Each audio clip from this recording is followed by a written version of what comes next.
Jóvenes, buenas noches. Les habla su profesor Juan Cáncer Arcila. Vamos a compartir la mini clase número 14 de fluidos que se refiere a ecuación de continuidad. Para esto vamos a trabajar con una modelación de fluidos ideales. Los fluidos ideales van a tener tres características. Son incompresibles, o sea, no se pueden comprimir, o sea que el volumen es el mismo. No viscosos, o sea que no poseen viscosidad y además poseen flujo estacionario, lo que indica que en determinadas zonas las moléculas del fluido que pasen por allí van a mantener la misma velocidad. Es claro que la sangre no es un fluido ideal, porque la sangre mínimamente ya es viscosa, pero esta modelación puede servir para analizar aproximaciones de ciertos comportamientos de la sangre. Vamos aquí en primera instancia a considerar este conducto que es más ancho en esta parte y que posteriormente se estrecha. Vamos a decir que aquí estamos en una zona 1 y aquí estamos en una zona 2, donde hay un estrechamiento. Pues bien, aquí en esta parte vamos a tener un área que la vamos a denominar área 1.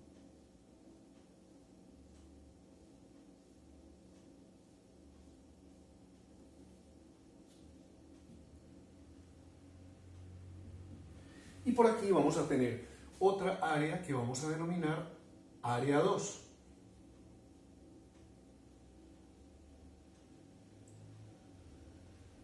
Que como ustedes pueden apreciar es más pequeña porque el conducto se estrecha.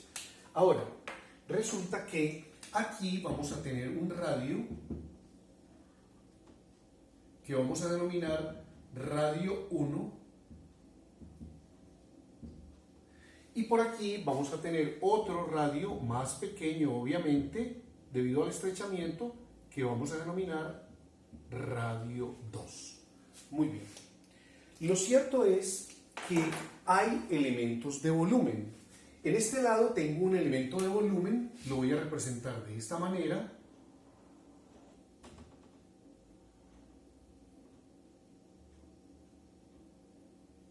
Un elemento de volumen que es como un cilindro.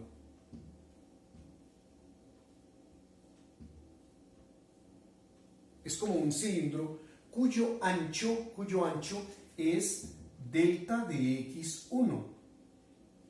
Es decir, esta va a ser como la altura de este cilindro que estoy representando en esta parte, la altura, el delta de x1, que en otras palabras es como una especie de recorrido del fluido, delta de x1.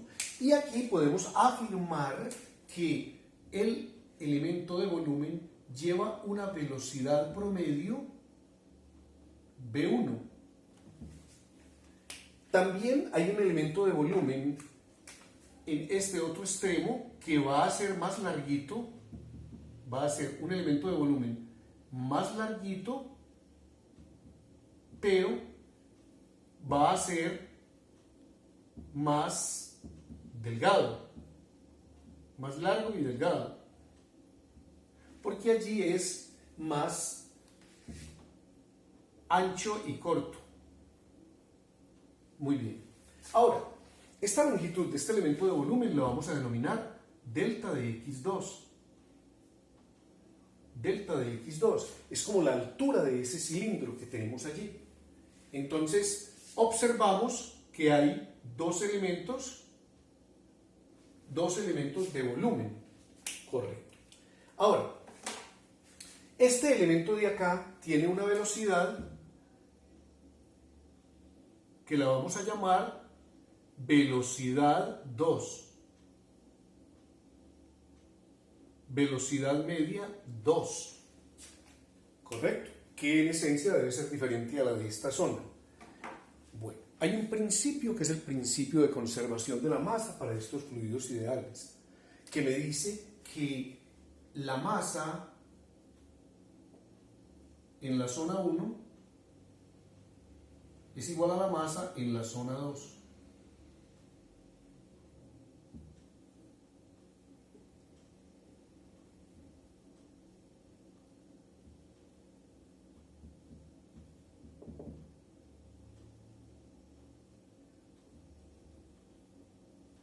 En otras palabras, la cantidad de materia, la cantidad de fluido que hay aquí, la masa de este fluido acá es igual a la masa de este fluido acá, por el principio de conservación de la masa para fluidos ideales. Sabemos que masa es volumen por densidad. Entonces la masa 1 va a ser igual a volumen 1 por la densidad. Como es la misma sangre que está pasando por allí, pues la densidad es constante. Y aquí tenemos volumen 2 por densidad de la sangre. Podemos apreciar que la densidad se puede cancelar porque está de factor en ambos lados. Entonces me queda que el volumen 1 es igual al volumen 2. Pero el volumen 1 es prácticamente el área de ese cilindro por la altura de ese cilindro. El volumen de un cilindro es área de la base por altura. Sería A1 por delta de X1.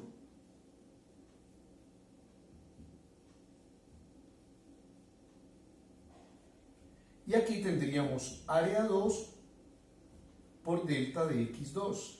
Claramente el volumen de este elemento, que es más largo y delgado, es el área de la base, que es área 2 por la altura de ese cilindro o la longitud de ese cilindro, que sería delta X2.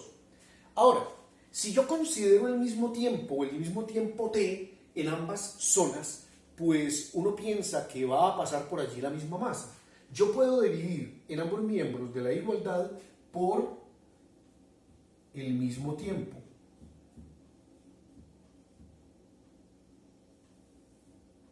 Un tiempo t.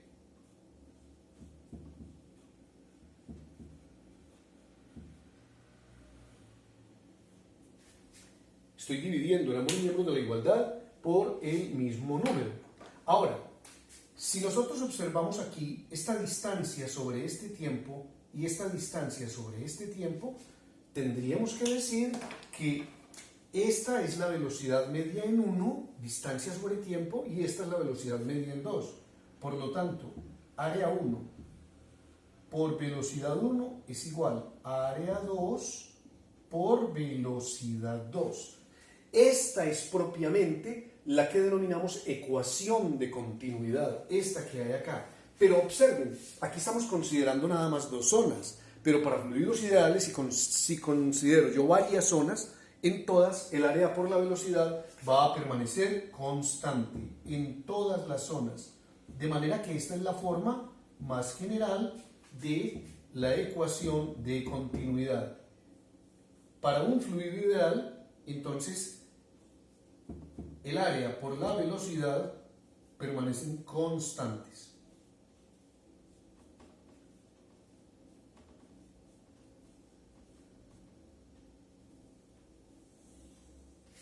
Muy bien. Uno diría, pero ¿cómo así que se presenta este estrechamiento y la presión, como los fluidos se mueven desde mayor presión a menor presión, cómo así que aquí la presión disminuye sabiendo que ahí se estrecha y el área es menor? Nosotros tenemos que hacer este análisis en el sentido que estamos considerando fluidos ideales, y además en la circulación humana un sistema de estos explotaría, completamente colapsaría. Nosotros sabemos que la mayor caída de presión ocurre en las arteriolas, porque allí se estrechan, tienen mucho músculo liso en la capa media.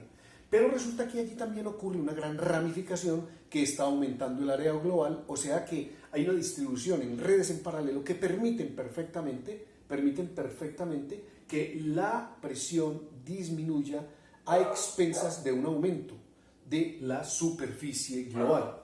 Si aquí consideramos, por ejemplo, una porción de una arteria, entonces esto se puede ver analógicamente como lo que vimos acá en este tubo. Entonces acá vamos a tener una zona normal e inmediatamente vamos a tener una zona que está afectada por una enfermedad llamada arteriosclerosis. Aquí tenemos una placa de ateroma que reduce el calibre, que reduce el área.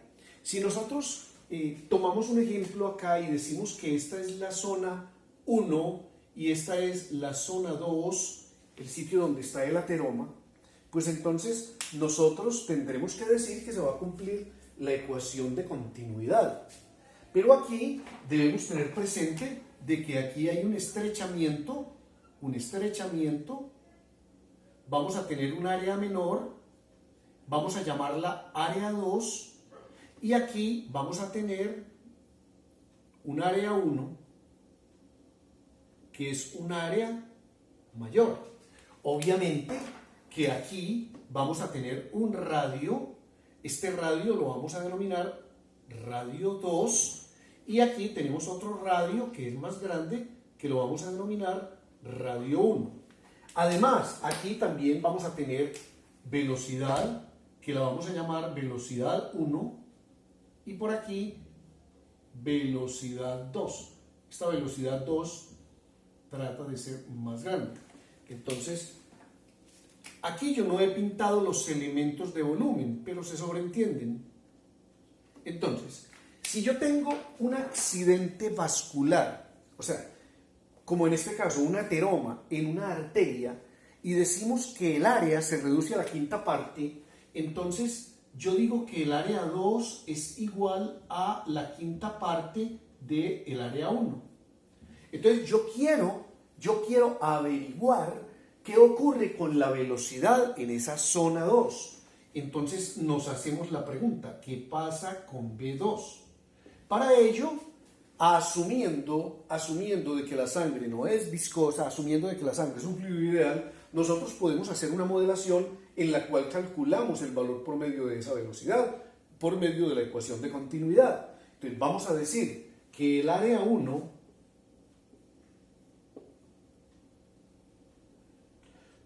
por la velocidad 1 es igual al área 2 por la velocidad 2. Pero nos han dicho que el área 2 disminuye a la quinta parte. Entonces, el área 1 por la velocidad 1 es igual a área 1 quintos. Me han dicho que ha disminuido a la quinta parte por velocidad 2. Claramente, cancelamos área 1 y me va a quedar que este 5 que está de denominador pasa a multiplicar. Por lo tanto, la velocidad es 5 veces la velocidad 1. Total, cuando hay un estrechamiento, entonces la velocidad aumenta. Pero de manera global, en la circulación humana, pues obviamente que la presión tiene que disminuir para que el flujo discurra en esa dirección. Recuerden que el agente operativo del movimiento de los fluidos es una diferencia de presiones.